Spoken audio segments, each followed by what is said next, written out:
এই যে দেখেন আমার শিউলি ফুলের চারা উঠছে, শিউলি ফুল গাছের চারা। এই যে একটা, দুইটা, তিনটা, ওই যে একটু উঠতেছে, চারটা। আরেকটা উঠছিল ওই যে, ওইটাকে শামুক খেয়ে ফেলছে। হঠাৎ করে আইসা দেখি যে আল্লাহ, মানে মাটি থেকে উঠে রয়েছে, কারণ খুঁজে পাই না। পরে দেখলাম গুঁড়া থেকে কেটে ফেলছে। তারপরে যে এগুলা সরাই দেখি একটা গোল শামুক, শামুকটা কী করছে, যে খেয়ে ফেলছে। হ্যাঁ, যে মোটামুটি 2 পাতা, এটার যে আরও পাতা ছাড়ছে, ওইটার আরও পাতা ছাড়ছে। আর এই যে এটা মাত্র উঠতেছে, আজকে 7 দিন হয়েছে বুনছি। তো অনেকে বলে যে শিউলির থেকে, তো শিউলি বীজ থেকে গাছ হয় না কেন? শিউলি ফুল থেকে বীজ থেকে গাছ হবে।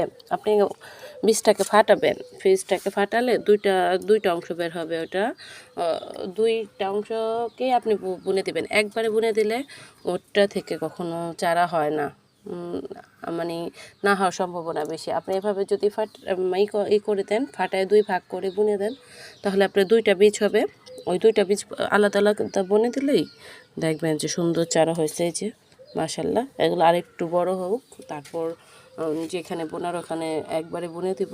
কিন্তু মাশাল্লাহ, যে অনেক হেলদি, এই চারাটা তো অনেক হেলদি। যে এটাকে একটু পোকায় ধরছে, মানে মাটিতে অনেক পুরনো, গোবর একটু বেশি, আর একটু মাটিতে একটু পোকা আছে, এই কারণে যে এই গাছটাতে পোকায় ধরে গেছে।